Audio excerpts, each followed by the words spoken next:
ka. Amen. Salamat sa Panginoon. Kumusta pong bawat isa? Amen. Sige po. Bago tayo mag-start, tinanyahan ko po muna ang bawat isa na magsitayo. Tayo pong tumayo. Ayan. At palakpakan po natin ating Diyos na buhay. At tayo pong sumigaw ng Hallelujah! Ayan, para magising tayo. Hallelujah! Malakas po! Hallelujah! Hallelujah! Mahina po. Isa nga po. Hallelujah! Ayan. Amen. Thank you, Jesus. Amen. Salamat sa Panginoon. At syempre, bago po tayo muli mag-umpisay, ay ating pong i-welcome si Ate Jamaica. Hello, Ate Jamaica. Siya po ay pinsan ni Ate Kat. At syempre si Ate Kat. Hello, Ate Kat. Welcome back. So, Ate Jamaica, wala po tayong ibang itinataas dito, kundi yung ating Panginoong Jesus lamang. At nandiyan pala si Ate Bernadette, tama ba? Sorry. Ate Det and si Ate Erica. Ayun, welcome back po, Ate. At syempre, sa ating mga kapatiran, magandang araw po sa inyo lahat sa ating mga ka-Facebook Live. At tayo pong yumuko at ating damhin ang presensya ng Panginoon. Amen. Tayo pong manalangin. Aming Diyos Ama, pinupuri ka namin at pinasasalamatan sa buhay na pinagkaloob niyo po sa bawat isa. Dakila kang tunay at kami po'y patuloy na nagpupuri sa iyo. Dahil sa biyaya mo, muli kaming nagkasama-sama upang sumamba sa iyo, Panginoon. Kami po ay humihingi ng kapatawaran sa aming mga nasabi, naisip, at nagawa na hindi kalugod-lugod sa inyong kaharapan, Panginoon. Dalangin po namin na patuloy naming maranasan ang iyong banal na presensya mula po umpisa hanggang wakas nitong gawaing pagsamba sa iyo. Amin pong sinasaway ang namang gawain ng kaaway sa pangalan mo, Jesus. Luwalhatiin ka nawa ng bawat isa, bawat awit, panalangin at salita na binibigkas namin, Panginoon. Ama, tunay ngang dakila ka sa lahat, sa iyo lamang po ang walang hanggang papuri at pasasalamat. Ito po ang aming samot dalangin sa pangalan mo lamang, Jesus. Sa lahat po'y magwika ng Amen! Hallelujah! Amen! And church, as we stand here today, ating pong damhin ang presensya ng Panginoon. Magpasalamat po tayo dahil sa gitna ng unos, pinatunayan ng Panginoon kanyang kadakilaan sa buhay ng bawat isa. Amen? Palakpakan po muli natin ang Panginoon. Dakilang po, O Diyos. Amen. Sige po, kamayin po natin ang bawat isa. Come on, church, kamayin po natin ang bawat isa. Ayaw, hallelujah. Narito po kami, mahal naming Diyos, sama-sama nagpupuri at sumasamba sa iyo. O dakila naming Diyos, ang pag-iibig mo hindi nagpapaliw. Kabagan mo'y walang kapantay, katapatan mo'y dakila. Kaya naman ang tinataas, ang tinig ng bawat isa. Hallelujah! Harapat-dapat ng papurihan, pasalamat ng Panginoon. Kay ganda ng umaga,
Dahil dyan, tuloy-tuloy natin papurihan ng Panginoon. Amen! Amen! Sige, papalakpak tayo para sa Panginoon.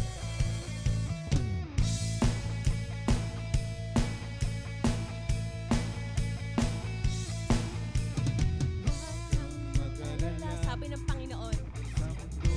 Amen. Hallelujah. Kasama natin ang Panginoon. May katiyakan, wag na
nagpupuri at nagpapasalamat sa iyo. Patid po namin na hindi matutumbasan ang iyong kadakilaan ng kahit na sino man. Pero Lord, dinaalay po namin ang awiting ito. Pasasalamat sa iyo, Panginoon. Mahal ka namin, Panginoon. Ang pagmamahal nito hindi matutumbasan ng pagmamahal mo sa bawat isa, Panginoon. Salamat, Diyos, sa iyong pag-ibig. Tulungan mo kami, Panginoon, na ito'y mapaglalaman sa lahat, Panginoon, ang aming mga kasalanan. Patuloy na tumalay ang banal na pag-ibig ng iyong banal na Espiritu, Panginoon, sa buhay ng bawat isa, Panginoon. Dakila kang tunay, Panginoon. You deserve all the praises of God. Thank you, Jesus. Hallelujah.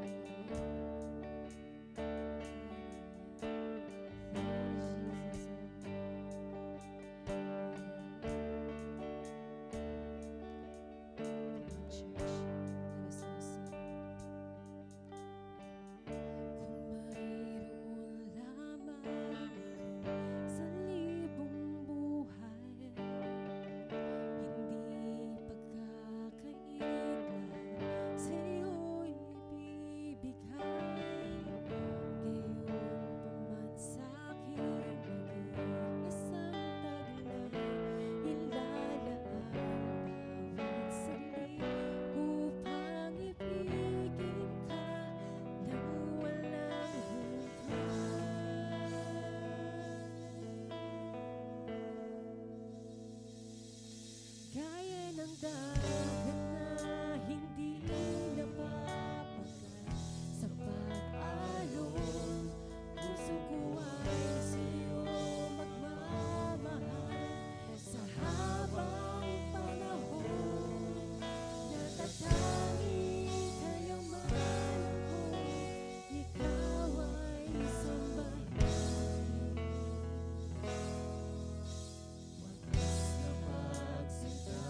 isa dito ay may kanya-kanyang dinadala, Panginoon.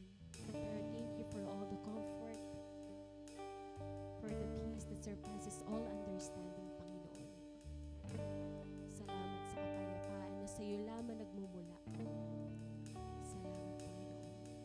Kaya naman, O Diyos, muli po namin aawitin ang wika ito bilang pagmamahal sa iyo, Panginoon. Come on, church, inanihan ko po bawat isa. Muli po nating awitin. Kaya ng dagat. Come on, church. Sabay-sabay po tayo. Kaya ng dagat na hindi napapagal sa pag-alon, puso ko ay sa'yo magmamahal sa habang panahon. Kaya ng dagat na hindi napapagal sa pag-alon, puso ko ay sa'yo magmamahal sa habang panahon. Gaya ng dagat na hindi napapagal sa pag-alon, puso ko ay sa'yo magmamahal sa habang panahon. Natatanging kayamanan ko'y ikaw ay sambahin. Wagas na pagsinta iyong dinggin. Salamat.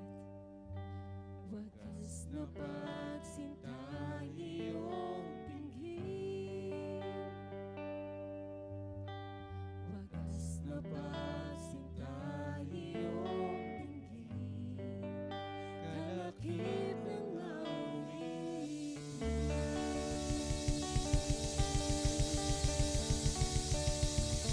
Salamat, Panginoon. Hilakan tunay. Wala sa'yo nagmamahal. Dahil una mo kaming minahal.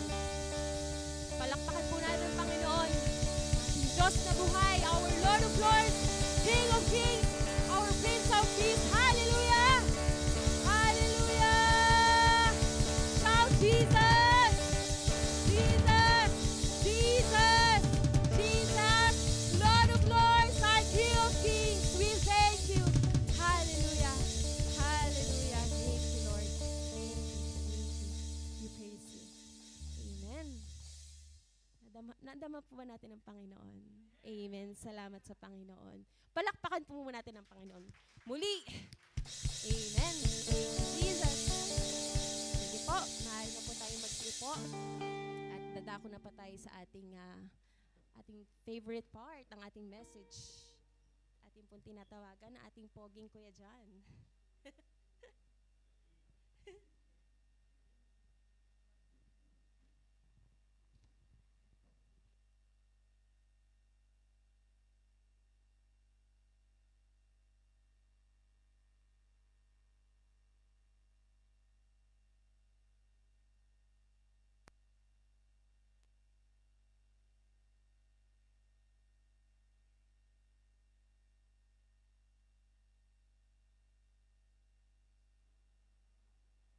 Lolo? Lolo? Rinig po ba? Amen. Sige po, settle down muna tayo. Alam kong tayo po ay napuspos ng ating Holy Spirit, no, sa ating pagpupuri at pagsamba sa ating Panginoong Jesus. Inhale. Exhale. Sige pa, isa pa. Inhale. Hold. Exhale. Yan. So for today, tayo po ay nagpapatuloy sa ating series na Stand Out for Christ. No? So last week po, we discussed about, ito lang nakakaalala. Anong discuss natin last week? Ayun, tama. The Holy Spirit and its power to change. Salamat po sa isang sumagot. Ano? So praise God po sa sumagot na ito. Naalala po ba natin yung tinatawag natin na P principle, na kung saan we need to surrender our thoughts, our emotions, our actions with the help of the Holy Spirit. Ano po?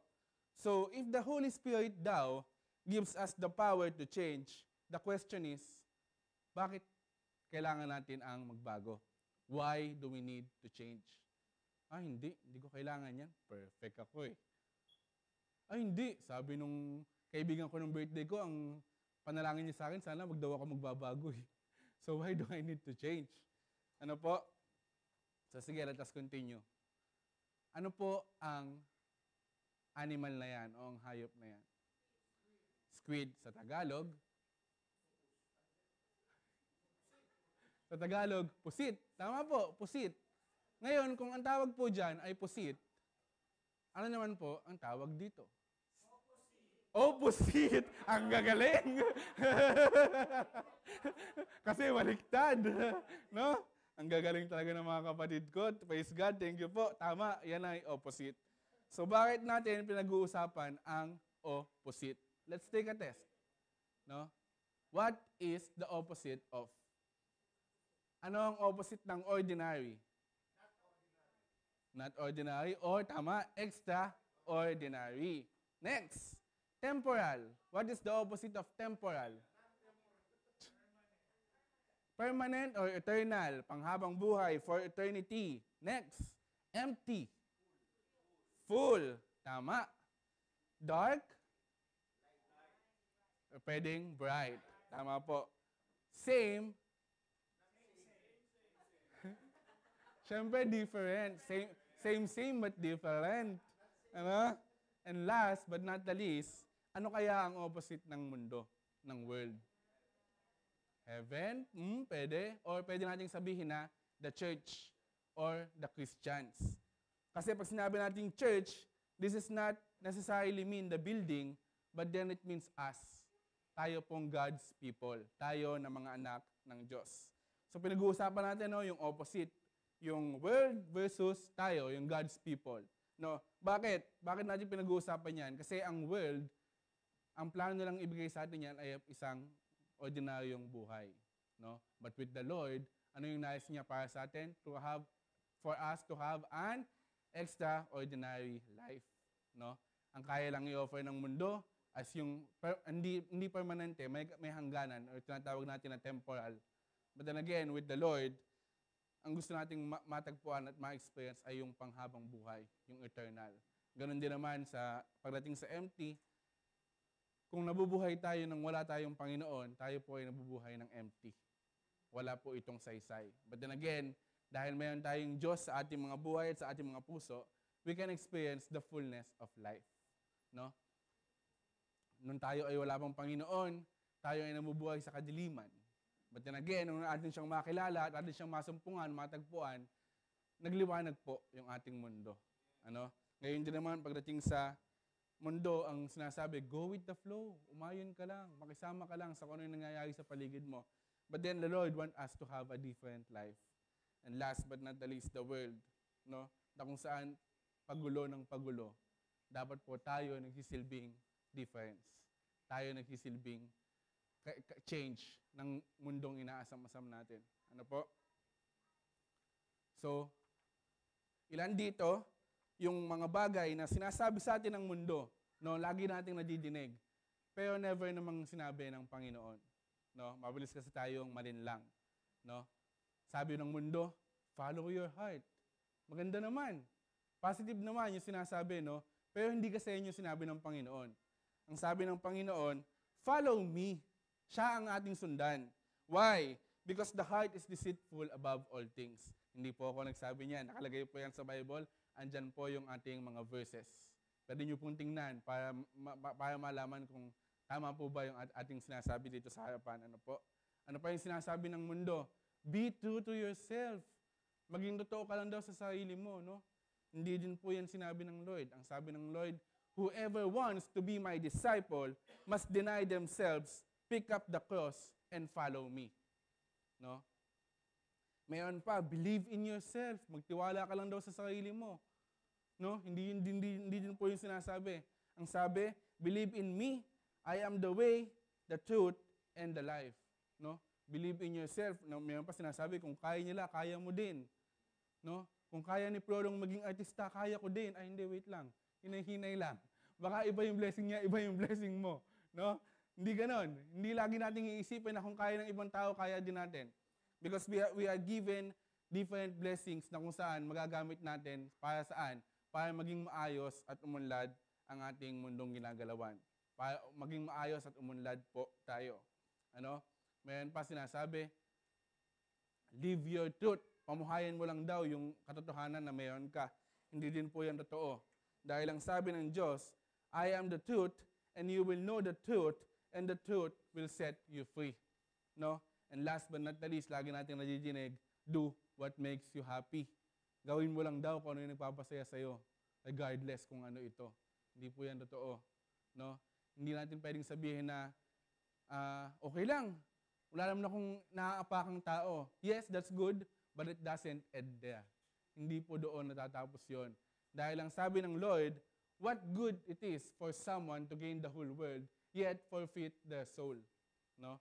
Minsan kasi, sa sobrang focus natin sa pagiging pagpapakasaya, nalilimutan natin what is right. No? Okay, so balikan natin ngayon yung first century, nung panahon ng Corinthian Church. Nasaan yung Corinthian Church? Siyempre, nasa Corinth. Ayun po. Doon, ayun daw, malapit sa Greece. No? So, kung i-describe daw natin yung Corinth, ito daw po ay sentro ng materialism. No? Na kung saan everything was about business, puro pagkakakitaan. So, first century pa lang pala, mayroon ng power. Gusto na pala yun nun. Ano po? Nung first century pa lang. No?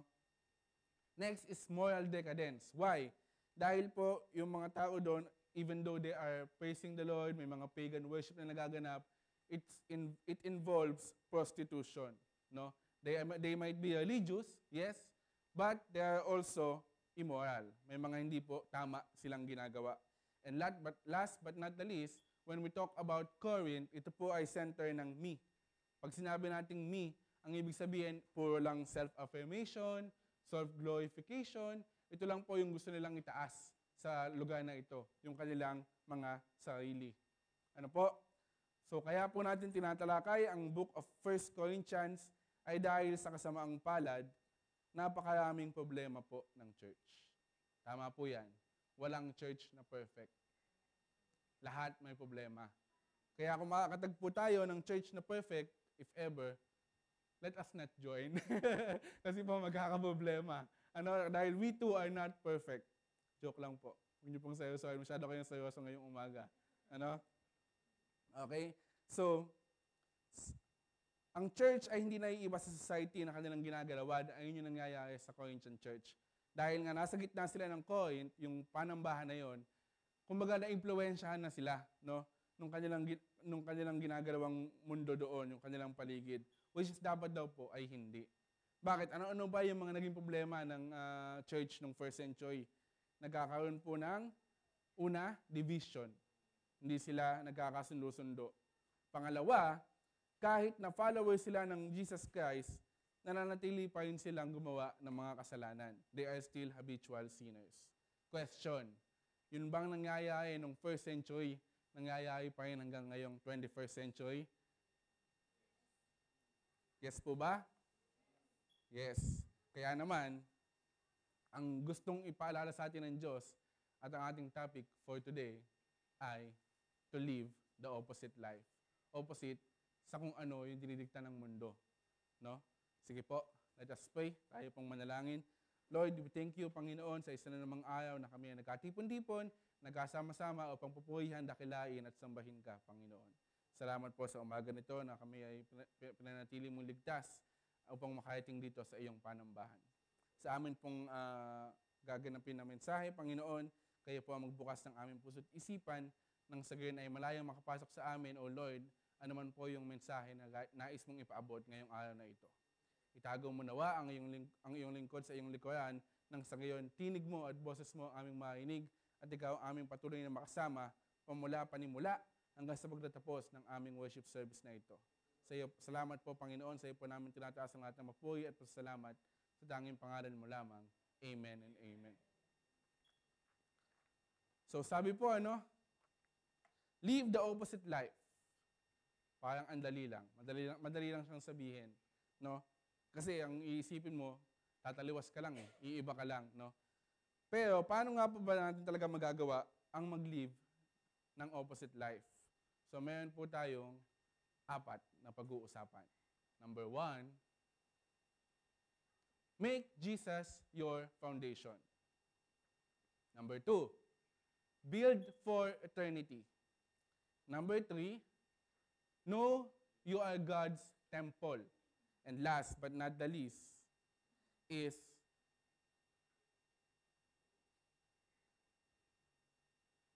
ayaw gumana. Be a fool for Christ. Okay? So, imahimayin po natin yan. Isa-isahin natin. Let's start with the beginning. Make Jesus our foundation. Sige po, let us read sa 1 Corinthians chapter 3, verse 10 to 11. Ang sabi po dyan, according to the grace of God, which was given to me, like a wise master builder, I laid a foundation, and another is building on it.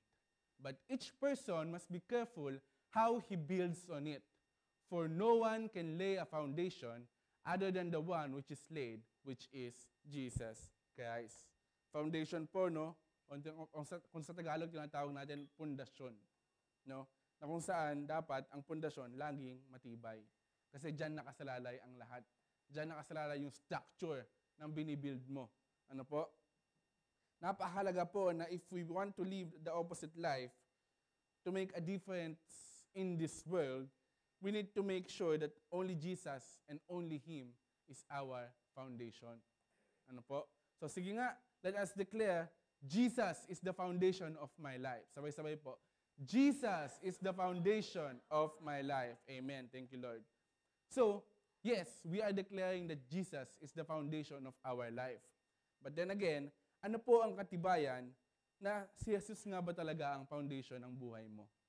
Kasi pwede mong sabihin na, because I have faith in Him.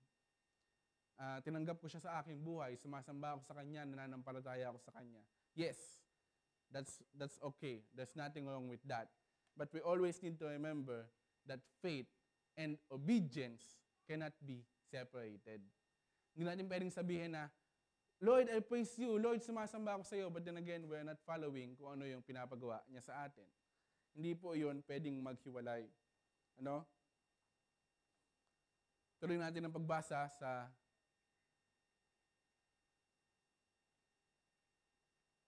Matthew chapter 7 verses 24 to 25, ang sabi po diyan, therefore, everyone who hears these words of mine and acts on them will be like a wise man who built his house on the rock. And the rain fell, and the floods came, and the winds blew and slammed against that house, and yet it did not fall, for it had been founded on the rock. Yung rock po natin tinatawag dyan is yung foundation, walang iba kundi ang ating Panginoong Jesus. No? Tunay po, yung sinasabi ng salita ng Biblia, ang sabi dyan, yes, madaming tao ang nakarinig ng salita ng Diyos dahil it is accessible. No? Kahit nga minsan, maglalakad ka lang sa isang publikong lugar, di ba, mayroong nakatayo doon, tapos may speaker, tapos diretso ng pagsasalita ng Lord, ng word ng Panginoon. Ano po? But then again, minsan yung iba, sa ulo pa niya, pamula Genesis hanggang Revelation. Pero yun ba ang ibig sabihin nun? Hindi. Ang gusto po ng Panginoon is we act on them. Isa pamuhay po na atin. Yung ating naririnig, yung sinasabi ng Panginoon sa kanyang mga salita. No? So, ang tanong, kung atin nga po bang isinasapamuhay ito, ibig sabihin, yes, that is the proof that Jesus is our foundation. No? Lagi po nating tatandaan na when Jesus is our foundation, we practice obedience to His words in the calm seasons of life so that we continue to obey Him in the storms of life. No? Madali kasing sumunod sa Lord pagka everything is okay. No? Minsan, we tend to forget Him. Nalilimutan natin siya. Kasi okay ang lahat eh. Maganda yung nangyayari sa buhay mo. No? Pero ano yung sinasabi sa atin dito? Kailangan nating i-practice yung obedience sa mga panahon na okay yung buhay natin. Para pag dumating yung unos, praktisado na tayo, sanay na tayo kung paano kumapit sa Panginoon. Ano? Meron din naman, speaking of opposite, meron din naman kabaliktaran. No? Pagka masaya yung buhay niya, saka lang siya nasa Lord. Tapos pag nagkaroon ng problema, ay, hindi mo na ako mag-church. May pinagdadaanan ako eh. No? Minsan ganun. No? So, let us continue reading po no, sa Matthew chapter 7, verse 26 hanggang 27. Sabi dyan, "And everyone who hears these words of mine and does not act on them will be like a foolish man who built his house on the sand. And the rain fell, and the floods came, and the winds blew and slammed against that house. And it fell and its collapse was great." Ano? Minsan po tayo ay namumuhay sa paraan na gusto lang natin. Madali lang sa atin. Yung bang hassle-free, yung hindi tayo maaabala. No? Minsan ganun eh. Minsan nga, yun din yung pumipigil sa atin upang maglingkod sa Panginoon. Kasi napapansin natin parang, ay, sobrang busy ng mga workers. Wala akong oras eh. Wala akong time para dyan. Kaya, iiwas na lang akong mag-join ng ministry. Kasi, kulang yung oras ko eh. Minsan ganun, no? Minsan ganun yung thinking natin. No? We spend too much time sa mga bagay na hindi gaanong importante. No? And then we spend too much time sa pag-build ng mga bagay na hindi naman pala natin maradalain sa eternity, no? Then doon lang natin ma-realize na we are building on the wrong foundation. Sayang, no? Wala na pala kay Lord yung focus natin. Sayang naman kasi lahat ng bagay pinaglalaanan natin ng oras. So kung sinasayang mo pala yung oras mo sa mga bagay na walang kabuluhan, sayang. Sayang naman. Ano po? No? Sa ibang salin po, no, foundation could also mean cornerstone. Kung ano yung itsura ng cornerstone, ayun po.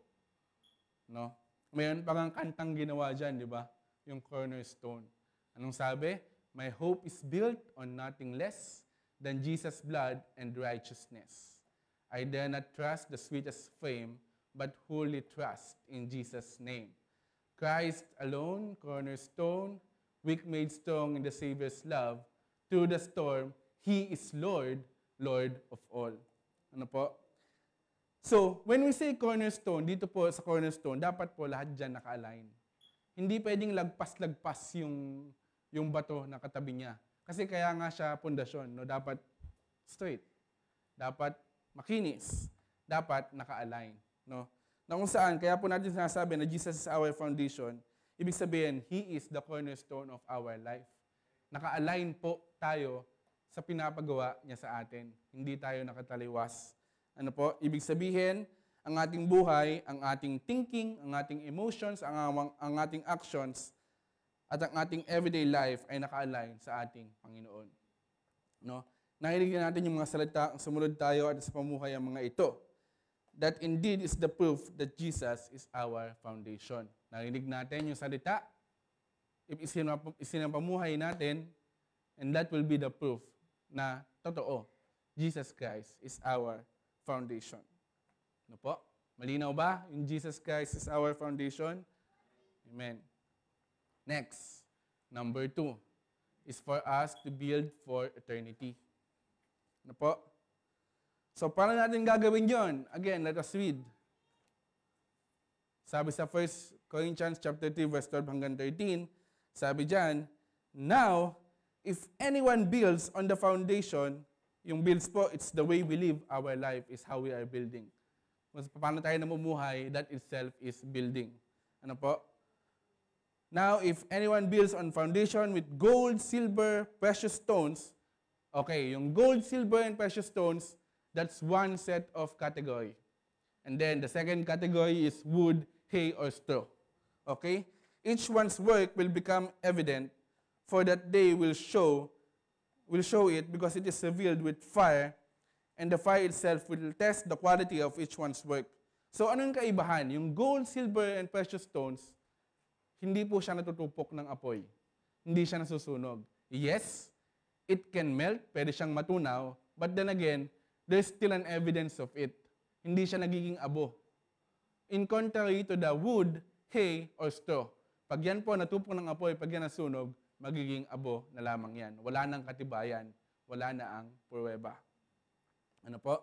Ituloy pa rin natin yung pagbasa sa 2 Corinthians chapter 5, verse 9 to 10. Sabi dyan, therefore, we also have as our ambition, whether at home or absent, to be pleasing to Him. No? Dapat po, lagi tayong pleasing pagdating sa Panginoon. For we must all appear before the judgment seat of Christ, so that each one may receive compensation for his deeds done to the body in accordance with what he has done, whether good or bad. So, sabi ni Paul, no, there will be a day, no, the day, kung saan tayo po mga believers ay tatayo sa harapan ng ating Panginoon for a time of judgment. No? Again, let me clarify, this is not about salvation. Hindi po salvation ang pinag-uusapan natin dito. Ang pinag-uusapan natin dito, kasi ano na yun yung salvation natin, done deal na yun. Nung tinanggap natin ang Panginoon sa ating mga buhay, tayo ay sumampalataya sa Kanya, that is a done deal. Salvation is yours, given by the Lord freely for you, by His grace. Ano po? No? So ang pinag-uusapan natin dito, it's a matter of, pag banamit mo na si Lord, masasabihan ka kaya ng, well done, my good and faithful servant. So, paano natin ito mabivisualize? Let's say, for example, family lunch. Kakatapos lang ng bigayan ng report card. No? Parang ganun. Mayroon kayong family lunch. So, kumakain kayo, dalawa lang kayo magkapatid, or kung ilan man, sabi ng pamilya mo, oh, kamusta naman yung report card mo? Patingin. No? Pagbigay nung isa, ang ganda ng grade. Lahat line of 9, walang line of 8. No? So, syempre, bilang magulang, ang mararamdaman niya, mapaproud sa anak, ay, very good naman yung anak ko. No? Ngayon, when your turn come, pagbigay mo ng card mo, medyo mababa. Pasa lang. No? Question, pagbigay mo ng card na yun, nawala ba yung pagiging part mo ng family? Di ba hindi? Parang ganoon din yung pinag-uusapan natin. Yes, you are still part. Ang pinagkaiba lang, medyo parang nakaka-guilty. Medyo parang nakakalungkot na alam ng Panginoon kung ano yung kakayahan natin. No? Do we want to disappoint Him? Of course not. No? Ito po ay based on experience. No? Dahil kami po ay dadalawang magkapatid. Unfortunately, sobrang ang galing po nung kapatid ko. No? So nagmumukha talaga akong kulelat. No, pagdating ng card, lahat, line of 9, Ako, nung nag-aaral ako, ang purpose ko lang, basta 85 pataas, goods. No? Di na ako mag-review. I don't like reading. I don't like viewing. Sapat na sa akin yung 85 ako pataas, and that's the it. Okay? Nakakapaglaro pa rin ako, tuloy-tuloy pa rin ang pag-video games ko. No? But then again, never naman sinabi sa akin ng mga guardian namin na mahina ka. No? Ang point lang dito is, they know you can do more. So why don't you? No? Able naman tayo kaya naman natin Kinukulang lang tayo sa effort. Ayun yung nagiging problema. Ano po?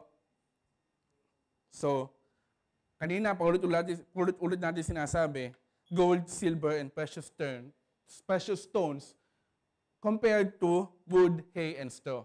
So, let us give you an example kung ano ba yung sinisimbolize niyan. Kasi hindi naman literally sinasabi na itayo mo yung bahay mo sa ginto or whatsoever. It's just a symbol. Ano, may sinisimbolize lang po itong mga ito. At ano-ano yan.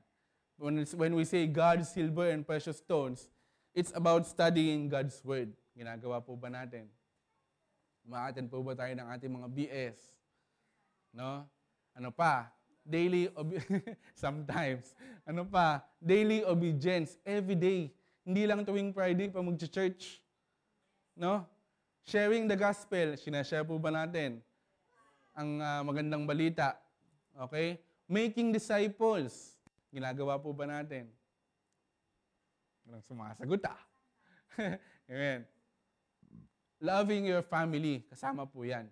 No? Kasi may purpose bakit sa'yo binigay yung pamilya na yan. Hindi mo yan pinili, pero yan ang ibinigay sa'yo. Di ba? Forgiving and reconciling, kasama din po yan. Ang magpapatawad at ang reconciliation. Tapos, giving to God's work. Staying morally pure. Serving with spiritual gifts. Ayan, lahat po tayo may gifts. Let us use it mightily in serving the Lord.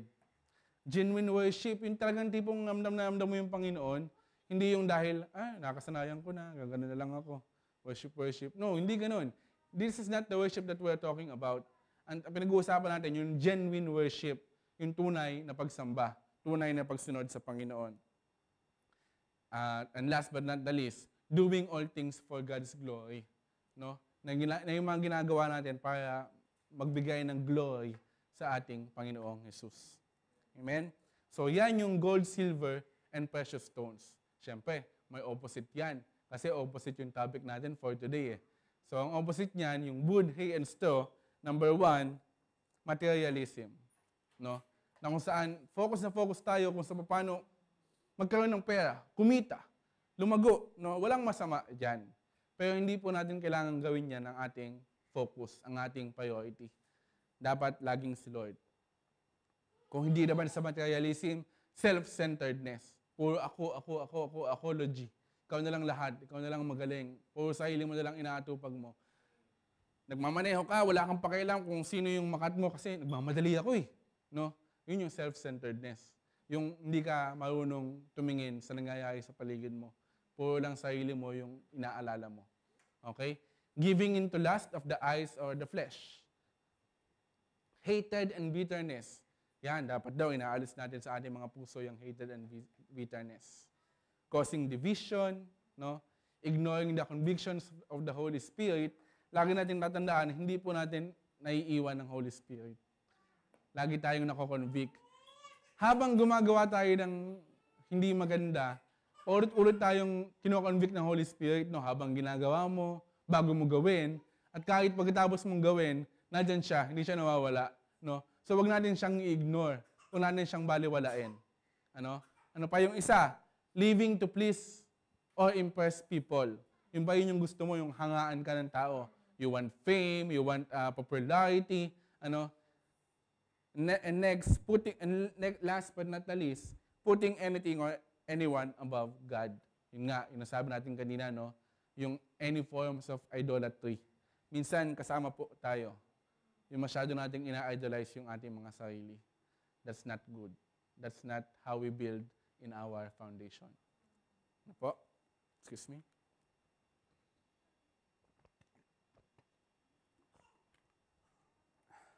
Sige po.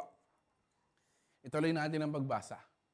Sa 1 Corinthians chapter 3 verse 14 to 15, ang sabi diyan, if anyone's work which he has built on it remains, he will receive a reward.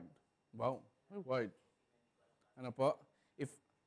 If anyone's work is burned up, he will suffer loss, but he himself will be saved. Yet, only so as to fire. Yun daw po yung sabi. So, hindi naman po talaga natin alam kung paanong testing ang gagawin at kung anong itsura nun. Wala namang may idea. Si Lord lang nakakaalam nun. Ano po?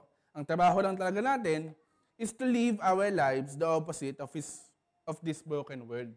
Kailangan daw po natin ipamuhay yung kung ano yung taliwas sa mundo ng ating ginagalawan. Kasi dito, puro kaguluhan. Puro ang ino-offer sa'yo, puro lies. Na dapat hindi natin sobrang mahalin yung kayang i-offer ng mundo, no? So, sabi, he will receive a reward. When we say reward, siyempre nakaka-excite, no? Sino bang may ayaw ng reward? Di ba? Lahat tayo gusto natin ng reward, no? At ang Lord naman, He is always prepared to give us the reward. But the question is, paano natin makukuha yung reward? How will we deserve the reward? Kasi ang reward, hindi siya magiging reward kung wala tayong effort. Kung hindi natin pinaghirapan. No? Kasi kung hindi na yan reward. ano na lang yan, parang pwede natin sabihin na charity. No? Pag hindi mo pinaghirapan, pag wala kang effort na binigay. Ano po? So, let this sink in, mga kapatid. Ang sabi, following Jesus will cost you everything. But to not follow Jesus also comes with an astronomical price, and it is called opportunity cost. Yes, following Jesus will cost us everything. Ano-ano? Yung ating mga oras, yung ating lakas, ating panahon. Minsan, kasama pati finances mo, nadadamay, dahil sa pagsunod natin sa Panginoon. But, lagi nating tatandaan, makapangyayari at lagi makapangyayari ang will ni Lord. Kahit na ano mangyari. Ang kaibahan lang is kung kasama ba tayo o hindi. Yun lang ang magiging difference. Siyempre naman, gusto mo kasama ka, di ba? Sino bang may gustong maiwan? No? Bakit ba natin nafe-feel na hindi tayo kasama? Bakit? Di ba minsan feeling natin left out tayo, feeling natin hindi tayo kasama? Why? Kasi baka wala tayong involvement. Baka hindi tayo nagpa-participate. Kumbaga sa isang okasyon, wala kang ambag, wala kang partisipasyon. Kaya, madali mong ma-feel na nare-left out ka. Di ba? Baka yun yung reason. Baka it's time for you to join. Baka it's time for you, mga kapatid, to participate. Nang sa gayon, hindi mo ma-feel na left out ka. Ano po? So let us continue reading. Yan, tapos na tayo sa 1 and 2. 1, make Jesus your foundation. 2, build for eternity. Nasa kalahati na tayo. O, is ba tayo dyan? So, pantahimik nyo, wala kayong energy. Okay lang ba kayo? Hindi ba kayo nag-almusal? Ha? Nakikinig daw ng message. Amen. Thank you po. So, nasa pangatlo na tayo. Know you are God's temple. No? Yan po yung sabi. Know you are God's temple. Tuloy natin ang pagbasa. Sa 1 Corinthians chapter 3, verse 16 to 17. Ang sabi diyan, do you not know that you are a temple of God? When we say you, this is a collective noun po, Tayo. Tayo, the church, is the temple of God. And that the Spirit of God dwells in you. If anyone destroys the temple of God, God will destroy that person. Linaw. Kung sino man daw po ang mag-attempt na wasakin ang temple of God, ang Panginoon daw po ang wawasak sa sino man na nag-attempt na iyon. No? For the temple of God is holy. Ang sarap pakinggan. The temple of God is holy, and that is who you are. Yun ka. You and me, we are holy. Ano po? Therefore, ikaw at ako, dahil tayo ay holy, we are the temple of God. We are precious to God. Mahalaga tayo sa Kanya. No? Hindi niya tayo binabaliwala. Kaya naman, if anyone tries to destroy us, God will destroy that anyone. No? Kaya nga sabi niya sa kanyang mga salita, vengeance is mine. Ibigay na natin sa Panginoon. Huwag na tayong makipagtalo, especially pag faith ang pinag-uusapan. No? Huwag na tayong makipag-argue, huwag na makipagbalitaktakan. Itaas mo na lang sa Lord and the Lord will handle that. Amen? Sige po, kanina pa natin nababanggit, holy. When we say holy, ano nga ba ang ibig sabihin nun? At ano ang katibayan ng holiness? Ang sabi diyan, the proof that something or someone is holy is, number 1, it is set apart for a purpose. When we say set apart, ibig sabihin, nakalaan. No? Ito ay nakalaan doon. Saan? Sa purpose. Number 2, set apart for a person. Nakalaan sa tao. No? Set apart. Nakalaan yun. Yun lang yung tungkulin niya. Para doon lang siya. Kaya siya nakalaan. So, ano kayang magandang illustration ng pagiging set apart o ng pagkakalaan? Pwede natin sabihin ito. Ano yan? Toothbrush. No? Comical, no? Ang gulo ni Kuya dyan, huli, tapos toothbrush. No? So, ilan po sa atin ang nag-toothbrush ngayong umaga na ito? Pakitaas po ng kamay. Walang tumataas. Wala sa inyo ng toothbrush. Tingnan mo yung katabi mo, baka hindi nakataas ng kamay. Delikado tayo dyan. Okay? Biro lang po. No? So bakit natin siya ginamit na example? Set for a purpose, nakalaan. Ano ba ang purpose ng toothbrush? Sipilyuhin ang ngipin mo. Kaya nga siya tinawag na toothbrush. Kung ipangsisipilyo mo yan sa ibang bagay, mawala na yung tooth. Brush na lang. Ano po? Kaya nga siya tinawag na toothbrush para sa iyong ngipin. At hindi siya para sa lahat ng taong may ngipin. Para siya sa iyo. It was set apart for you. Ikaw lang dapat ang gumagamit ng toothbrush mo. Ngayon, kung sineshare mo to, hindi ko na alam yan kung anong trip mo sa buhay. Kung nakikipag-share ka ng toothbrush, kung yun ang doon ka sumasaya, go ahead. Labas na po tayo dyan, But then again, originally, ang toothbrush mo should be only for you. Di ba? Kaya natin siya ginagamit, kaya natin siya inu-illustrate na set apart, nakalaan for you, para sa iyo lamang. Ano po? Okay? Kaya, katulad ng marriage, it is also holy. Kasi yung asawa mo, yan ang inilaan ng Diyos para sa iyo.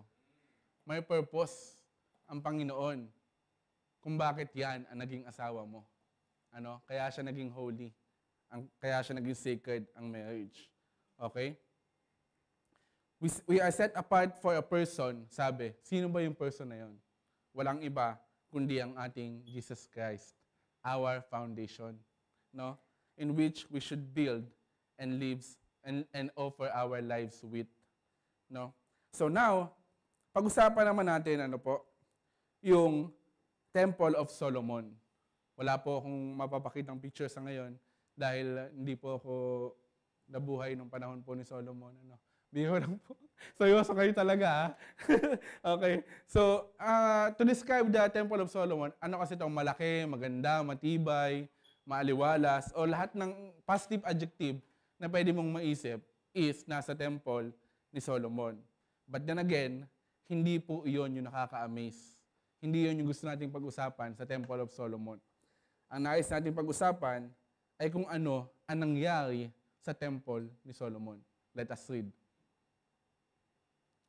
Sa 2 Chronicles chapter 7 verse 1 to 2, ang sabi po dyan, Now, when Solomon had finished praying fire, when Solomon had finished praying, fire came down from heaven and consumed the burnt offering and sacrifices. And the glory of the Lord filled the house. The priests could not enter into the house of the Lord because the glory of the Lord filled the Lord's house. Yun daw po yung nangyari. Sabay-sabay silang umawit, nag-worship sa Lord, na kung saan damang-dama na ang presensya ng Diyos. Na kung saan, sabi pa nga, wala nang puwang ang kahit ng mga priest dahil punong-puno na ito ng presence ni Lord. Sa madaling salita, nagdaos po sila ng liturgy. Ang lalim. Kuya Jan, ano ba yung liturgy? Ang ibig sabihin po ng liturgy ay ang letter na sumunod sa F. Anong sunod sa F? Liturgy. Joke lang po. Ibig sabihin yan, is a form or formula according to which public religious worship, especially Christian worship, is conducted. Note the emphasis po when we say Christian worship. Why? Kasi madami namang iba't ibang klase ng worship. May ginawa pang kanta dyan, di ba? Kung ano mang dahilay, hindi mahalaga, basta't sinasamba kita. Pero sino ba yung worship niya? Not the Lord. Yung taong kanyang iniibig. Kaya natin ine-emphasize yung Christian worship dahil ang pinag-uusapan natin dito is yung ating pagsamba, walang iba, kundi sa ating Panginoong Jesus. But the question for us is this. May tanong. Sa atin po bang pang-araw-araw na pamumuhay, nakikita ba kaya yung glory ng Lord sa atin? Nag-glorify ba kaya natin siya? Madali lang mag-worship Madali lang sumamba. But then again, kung tunay po tayo nag-worship sa Panginoon, dapat nakikita po ito sa ating mga buhay. Dapat nakikita ng tao ang Diyos sa ating mga buhay. Sige, ituloy natin yung pagbasa. Sa 1 Peter chapter 2 verse 9 hanggang 10. Ang sabi ni Peter dyan, But you are a chosen race, a royal priesthood, a holy nation, a people for God's own possession, so that you may proclaim means ipakilala ang Diyos sa pamamagitan ng ating mga buhay, proclaim the excellence of Him who has called you out of darkness into His marvelous light. For you once not a people, but now you are the people of God. You had not received mercy, but now you have received mercy. Medyo parang magulo, no? Ang dapat natin sinasabi dyan, dapat daw po, nung tayo ay lumapit kay Lord, dapat may nabago sa ating mga buhay. Kasi ang sabi, di ba, you are a chosen race. No? You have now received the mercy. So, nung na-receive natin yung mercy, dapat mayroon tayong kakakibat na changes. May nagbago sa ating mga buhay. Ano po? Tuloy natin. So, kung ganun daw, the question is, paglabas pa natin dito, at sa mga darating pang ating hinaharap, ating mga bukas, makita kaya ng mga taong makakasalamuhan natin ang Diyos sa ating mga buhay? Yeah, I pray that they do. Sana po. No? Sana maging daan tayo na magpapala ng Panginoon. Tayo ang maging instrument, tayo ang maging vessel. Sa atin dumalo yung grasya ng Panginoon. Nang sa gayon, patuloy at patuloy pang makilala ng maraming tao kung sino ang ating Jesus na wina-worship. Kung sino ang ating Jesus na pinapaniwalaan. Okay? So, living as God's temple means constantly asking ourselves, how can I glorify God? No? Na kung saan, pag sinabi natin we are living, pinapangatawan natin yung ating sarili bilang God's temple, lagi natin dapat tinatanong yung ating sarili, how can we glorify God? Paano natin nag-glorify si Lord pagka may katabi tayong stranger? Minsan kasi, although it involves personality, pero minsan kasi pagka may katabi tayong stranger, medyo medyo iwas. No? Medyo parang ayaw mong kausapin, ayaw mong dikitan. Pagka nakajakpat ka pa, minsan kailangan mong gumanon. No? Pagka may katabi kang stranger. No? So, hindi dapat ganon. Dapat po, we are ready anytime. No? Na ipakita na mayroon tayong Panginoon, na mayroon tayong Lord na sinasamba. Paano kaya natin nag-glorify ang Lord pag tayo po ay nasa trabaho at nasa school? Sa mga bata, no? O kahit sa mga teachers and ano natin dyan. No? Now, don't get me wrong mga kapatid, hindi po pag ako nagkasalita ng mga bagay na ito, ay ibig sabihin, ligtas na ako dyan. Kahit po tayo ay paminsan-minsan, sumasablay po tayo dyan. Ano? Na kung saan, baka po pag dito nyo lang ako na-meet sa church, tapos nakita nyo na ako sa work, baka maisip nyo, ay parang ibang tao to, hindi ko to kilala. No? Kasi sa work, talagang sinasagad-sagad tayo eh. No? Talagang nag-iiba, makakasalamuhan mo yung iba hindi talaga believers, kaya iba yung ano nila, iba yung perspective nila pagdating sa perspective mo, no? Na kung saan dito ka parang natitrigger eh. Nalilimutan mo minsan, wait, Christian ako. Wait, hindi dapat ganito, no? Nalilimutan natin yon. Kaya nga, lagi nating pinapaalala pagdating sa ating mga Friday worship service. Dahil ang gamot sa kalimot ay paalala. Amen. So, nag-glorify ba kaya natin ang Lord when I am with my family? Siyempre, lahat tayo dito, hindi naman lahat sa atin ay kaparehas natin ng paniniwala yung ating mga pamilya, yung ating mga relatives. Ano po? Kaya dapat, when we are with them, still, nag-glorify pa rin natin ang Panginoon. Minsan kasi ang prayer natin, Lord, sana magkaroon ng family salvation. Minsan, sana Lord, makilala din ng mga mahal ko sa buhay, yung Panginoon na mayroon ako. But then again, when we are with them, nakikibagay tayo. Ginagawa din natin yung mga ginagawa nila na kahit na alam na natin na hindi tama, nakikiayon lang tayo. No? We're not living the opposite life. So kung ganun ang ginagawa natin, how can we introduce them to the Lord na mayroon tayo? And then we are wondering, ang tagal-tagal ko nang sineshare, pero hindi pa rin sila nakakakilala sa Panginoon. Although, your job mga kapatid is to continue sharing lang. Huwag mong problemahin yung paglapit nila sa Panginoon. Si Lord ang bahala doon. Our job is only to share the Lord. Kung paano ito lalago, Lord na po ang bahala doon. It's His job. Leave it to Him. Ano po? And last, how can I glorify God when I need to apologize or reconcile? Mahirap po yan. Mahirap magbaba ng loob, mahirap magpakumbaba. Especially kung ang thinking mo, hindi, ako ang tama eh. No? Ang thinking mo, hindi, ako yung nasaktan. Ako yung naagabyado. Bakit ako ang mag-a-apologize? Bakit ako ang makikipag-reconcile? Ako ang agabyado. No. Hindi ganoon ang tinuturo sa atin ng Panginoon. Ang tinuturo sa atin, even though tayo yung agabyado, dapat we have the initiative na mag-start ng cause ng reconciliation, na mag-start na humingi ng paumanhin. Ano po? So if glorifying the Lord is our primary objective, our thinking, emotions, and actions will change. Magbabago po lahat ng yan pag nag-focus tayo kay Lord. Ano po? So eto na. Alam kong gutom na kayo. Nasa last na tayo. No? So again, balikan natin. Let us recap how to live the opposite life. Ang una daw po, make Jesus your foundation. Number 2 is to build for eternity. Number 3, know you are God's temple. And last but not the least, be a fool for Christ. Sige po, let us read. Sa 1 Corinthians chapter 3 verse 18, ang sabi po dyan, let no man deceive himself. If any man amongst you thinks that he is wise in this age, he must become foolish, so that he may become wise.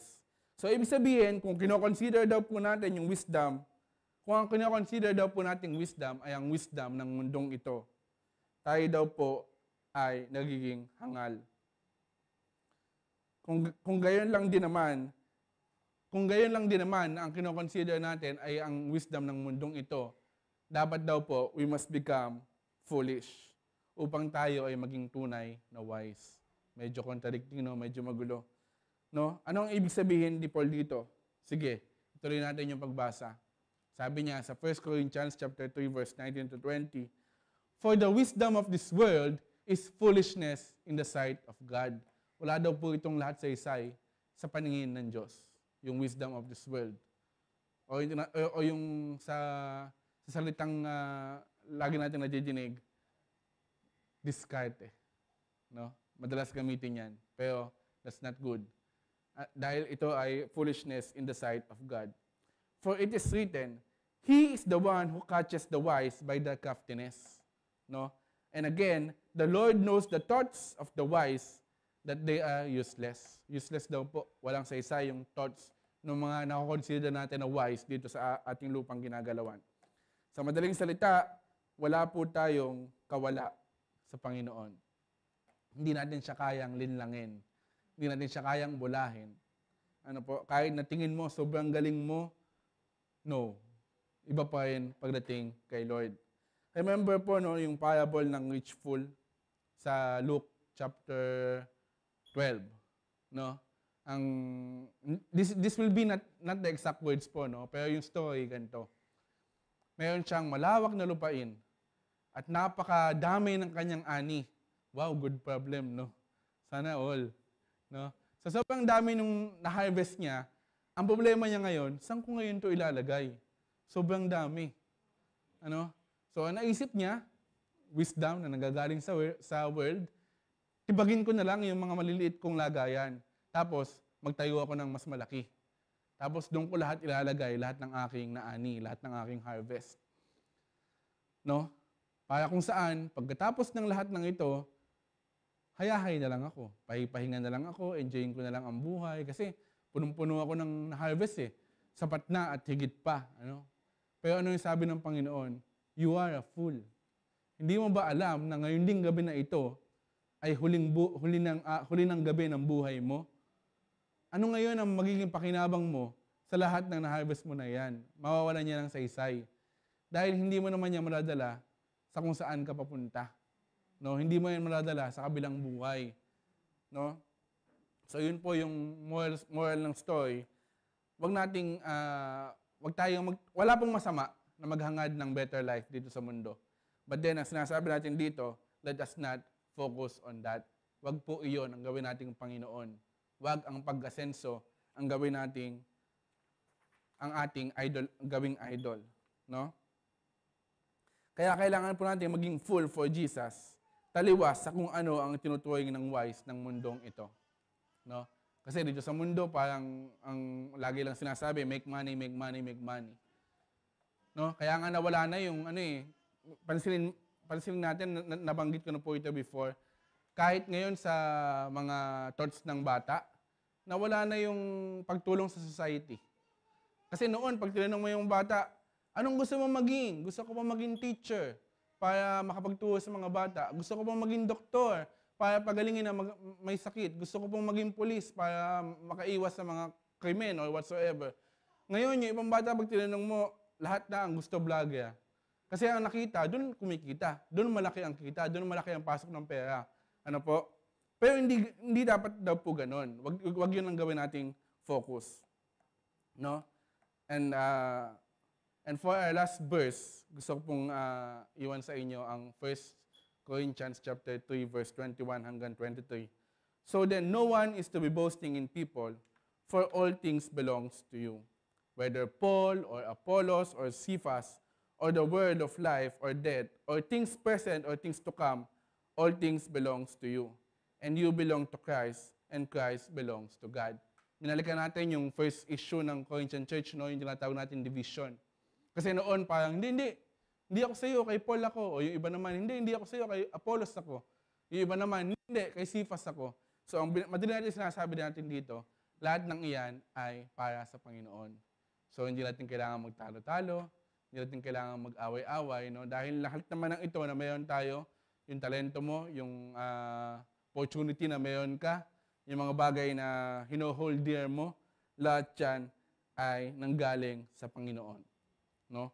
So sa madaling salita, when we have Jesus, we have everything. Ano po? Ano pa ba ang pilit nating inahabol? Ano pa ba yung pilit nating gustong patunayan? Si Jesus lang, sapat na, mga kapatid. Amen? So let us focus and live for the Lord. So sige po. Thank you. Tayo po ay nating kalimutan, we need to live the opposite life. Sige po, let us pray. Lord, we thank you, Panginoon, sa namang araw na ikaw ay aming muling nakasalamuha, Panginoon. Salamat po sa iyong mga salita. Tulungan mo nawa ang bawat isa na anuman po ang aming narinig at napag-aralan ngayong araw na ito ay amin pong mai-apply sa aming mga buhay, Panginoon. Tulungan mo nawa ang bawat isa na sa aming taong bawat makakasalamuha ay ikaw po ang makita sa aming mga buhay, Panginoon. Salamat, Panginoon, sa lahat ng biyaya, sa pagpapala na iyong pinagkakalob sa bawat isa sa amin. Sa iyo po namin tinataas ang lahat ng bagay at pinagpapasalamat ang mga bagay na ito. Sa tanging pangalan mo lamang, O Diyos. Amen.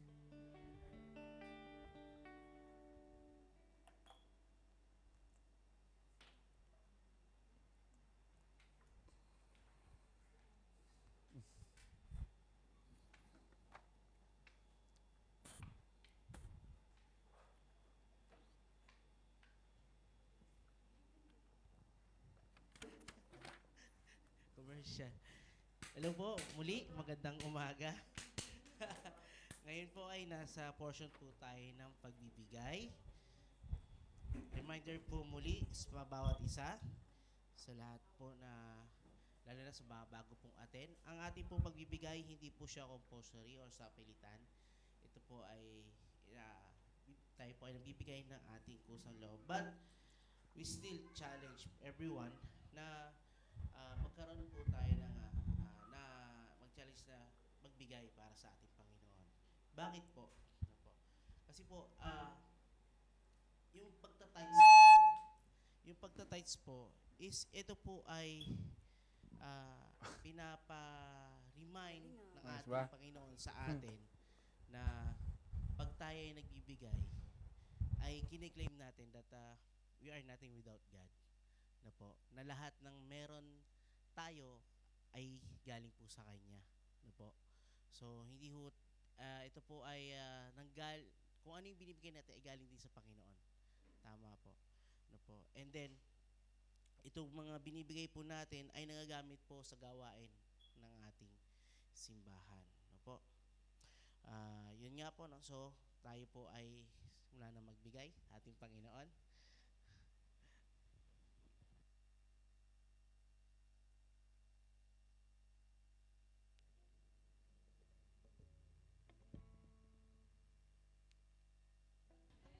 Tayo pong tumayo at magbigay.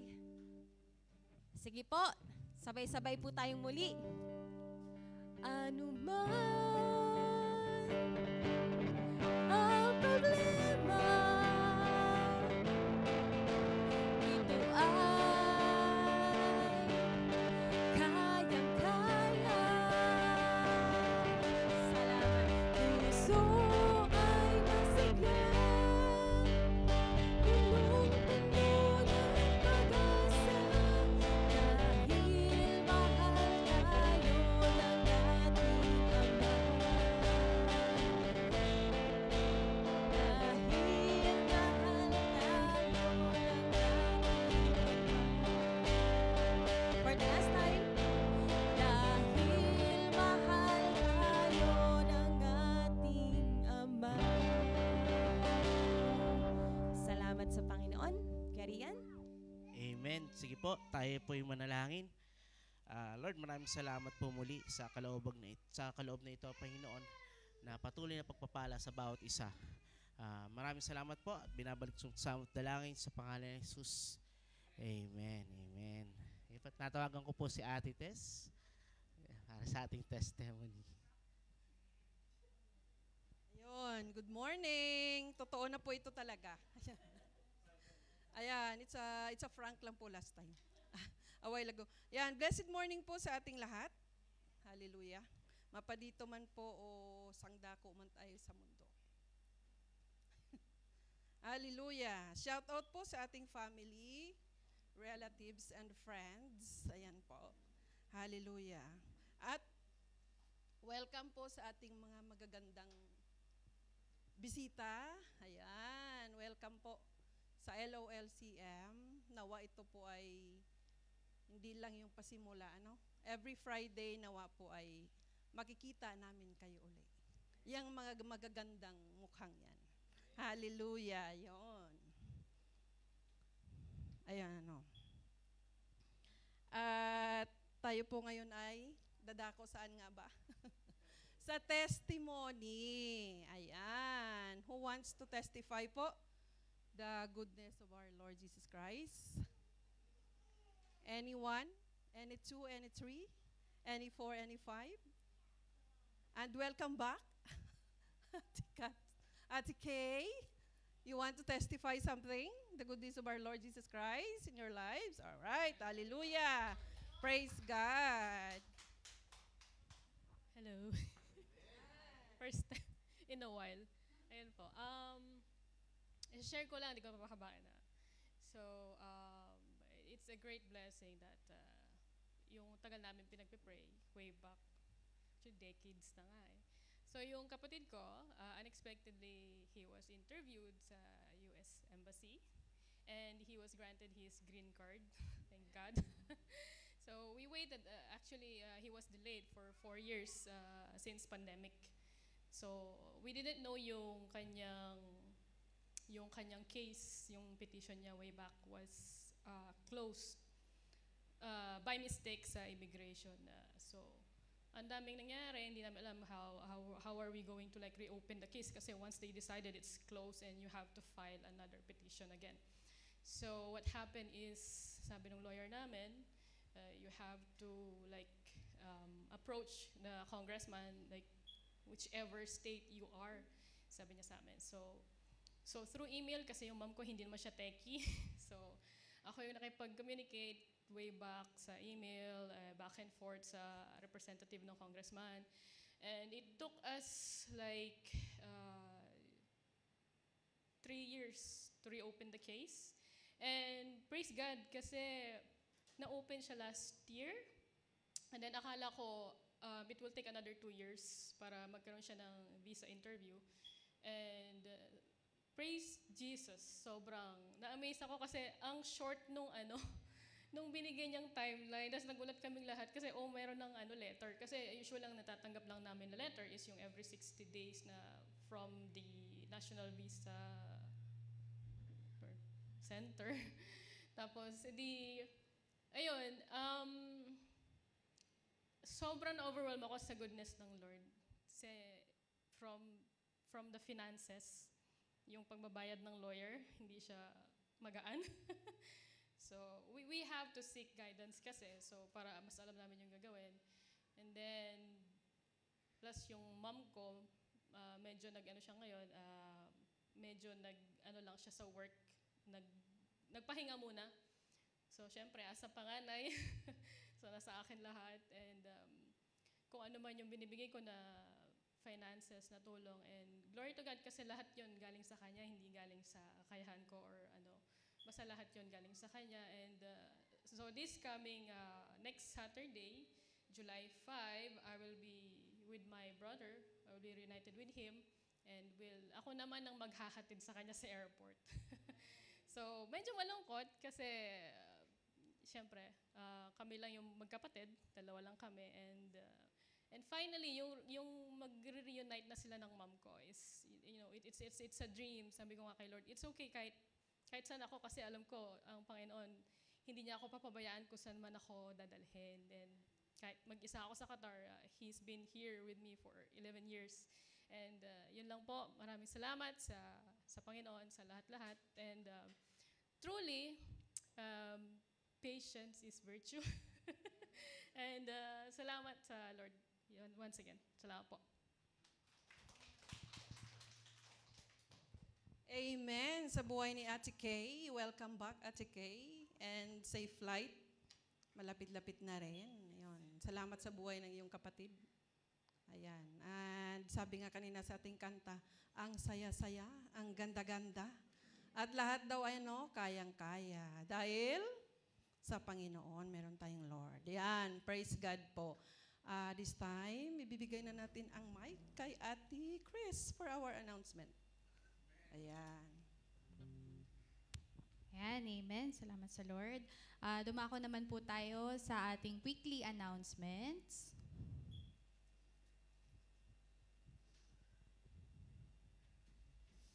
Wait lang po.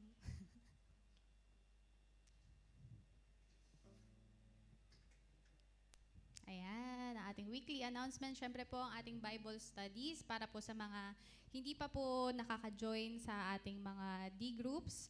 Nandito po ang ating schedule together with the people handling it sa ating mga D-group leaders. Kindly contact them po para maka-join po tayo ng ating Bible studies at makasama po sa gawain sa pag-aaral po sa ating God's words. And then every Tuesday po we have IP prayer meeting.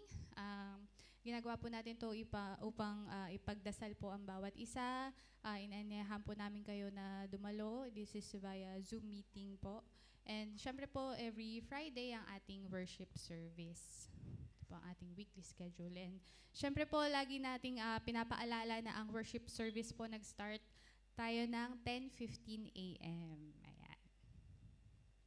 And for next week po, ang ating scheduled workers, for opening prayer po, si Kuya JR, giving exhorter, si Ate Jo, for testimony, si Ate Tess po ulit, and announcement, Ate Vanji, and for IP exhorter is Kuya Rian. And special announcement, tuloy-tuloy pa rin po ang ating community pantry. Kung meron po kayong mga extra items sa inyong bahay, maaari niyo pong iwan dito sa ating lobby. Ang purpose po natin dito is to share dahil di po natin alam kung sino po nangangailangan. No? So minsan tayo nangangailangan, minsan tayo ay sagana, willing to share. Yan, to glorify our God po. And yun po, maraming salamat. Thank you. And for benediction, natawag ba si Pastor Ricky?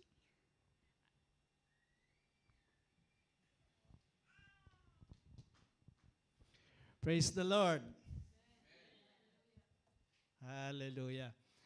Sino po ang nakapanood ng fireworks last 3 days? Yan. Sino yung late na na-realize na maaaring mabagsakan ng debris? So, medyo delikado po. Ako po ay nais ding magbalik ng papuri sa Lord dahil tayong lahat ay iningatan ng Diyos na buhay. Amen. At nakangingiti tayo pare-pareho. Yan, di ba? So, mga kapatid, nais ko ring magpaalala sa bawat isa sa atin na ang ganitong panahon ay nararapat na samantalahin natin, hindi upang matakot, hindi upang manakot, kundi upang magdala ng pag-asa, lalo-lalo na doon sa mga taong naliligalig, nag-iisip paano ang kinabukasan nila. So tayo po ang nakakaalam na mayroong buhay na walang hanggan sa nagtitiwala sa Panginoong Hesus. I-share po natin, samantalahin natin yung pagkakataon na paano na kaya ang buhay. Alam mo, may ikikwento ko sa iyo. Pasok na yung 2 diagnostic questions. Doon po sa mga nag-aaral ng evangelism. So kung kaya po, samantalahin natin pagkakataon, i-encourage natin yung ating mga kausap na may pag-asa, may darating na magandang buhay. Hindi po yung magbago ka na para hindi ka parusahan ng Diyos. Hindi po yon ang ating gagamitin kuan. Kung hindi, pag-asa po ang ating ihahatid sa kanila. Sa Diyos po ang papuri. Okay po, sino po ang birthday celebrators natin? Si Jasper De Castro. Nasa Pilipinas. Siya lang bang mag-isa? Yan, nung 25. Yan, 25. Si Ate Tess, si Jasper De Castro, si July 2, si Raven. Yon, second birthday. Sa Turen, si Rima, Raven, and ano nga pangalan? Ate Tess, 25, ano? 25, yan. And then Jasper. Okay po, so may magbabakasyon, bibiyahe? Yun, no, yan. Ate Kay, welcome po sa akin. Maaring mas natagal na kayo sa sa atin po mga visitors, baka nais po ninyo na amin kayong ipag-pray din at malaman po namin yung pangalan nila, yung nasa likod po. Ngayon ko lang sila nakita. Sister Det and Elka. Yan. Erica. Det and Sister Erica. Sila, matagal nang baguhan sila. Sister. Jamaica, Sister Jamaica. Sige po. Tumayo po tayong lahat at atin pong ipanalangin yung ating mga visitors and ating birthday celebrators at magbibiyahe. Yan. Okay? So, atin pong iwagayway ang ating mga kamay sa ating Diyos na buhay bilang tanda ng papuri, bilang tanda ng pasasalamat, at bilang pagtataas ng kanyang pangalan sa ating mga buhay. Hallelujah, hallelujah, hallelujah. Thank you, God. Thank you, Jesus. Thank you, Holy Spirit. Thank you. Truly, Lord, we will live against the flow. We will live opposite life from this worldly system. Thank you, Jesus. Thank you, thank you, thank you. And truly, Lord, we are asking for wisdom that is coming from you so that we can able to perform according to your purpose in our lives. Thank you, thank you, thank you, God. Thank you. O Diyos, sa amin pong mga kapatid na nagdiriwang ng kanilang mga kaarawan, amin pong ipinagpapasalamat ang buhay na regalo ninyo sa kanila. Salamat o Diyos sapagkat patuloy ninyo silang pinagpapala. Si Jasper, si Ate Tess, si Raven, si Ate Kay, at si Rima, amin pong pinupuri ka, nilulwalhati ang amin pong dalangin. Patuloy na sila ay samahan ninyo doon sa mga hindi pa nakakakilala, ay iyo pong ipahintulot na makakilala kanila sa Biblia at maliunaw na kaparaanan o Diyos. Salamat po, samahan mo po sila ng iyong banal na Espiritu, puspusin at maging pagpapala sa maraming buhay o Diyos. Salamat po, salamat sa amin din pong mga first time na kasama sa pag-worship sa inyo. Amin pong idinadalangin at ipinagpapasalamat ang kanilang presensya.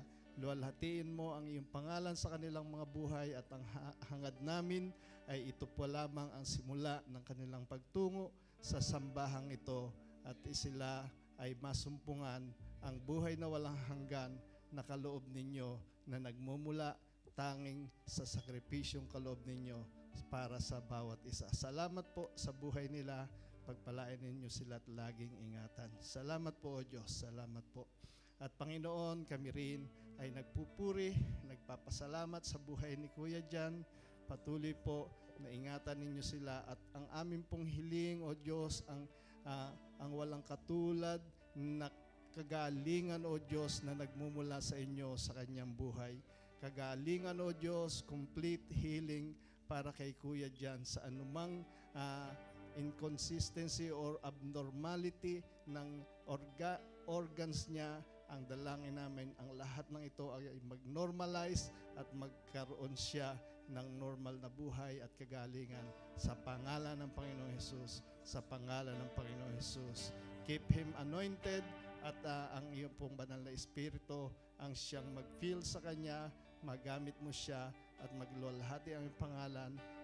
Patuloy na gamitin yun siyang pagpapala sa kanyang pamilya at buong sambahayan. Salamat po, O Diyos, sa pangalan po ng Panginoon Hesus. At kami, O Diyos, na iglesyang nagkakatipon, patuloy na hinihingi, O Diyos, ang pagpapala ninyo, ang pagsama ng inyong pag-ibig sa bawat isa sa amin, ang pakikipisa ng banal na espiritu sa bawat isa, at higit sa lahat, manatili sa amin ang kagalakan ng kaligtasan na kalaob ninyo, O Diyos. Hanggang sa ikaw ay magbalik, masumpungan ninyo kami na nakahanda, walang batik, walang kulubot, sa halip ay nagniningning ng kalwalhati ang taglay na ibinigay ninyo sa amin. Sa iyo po ang lahat ng papuri, sa ngalan ng Ama, ng Anak, at ng Espiritu Santo. Amen at amen.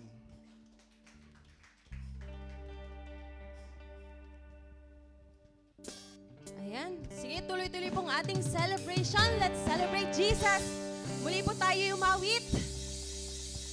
Amen. Amen.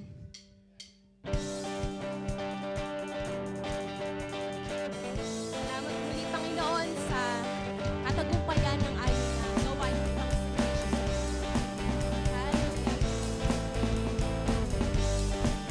Higanda ng umaga, magsingit sa sinusang luna.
everyone. See you all next week. Sa ating mga Facebook Live. Ingat po kayo. God bless.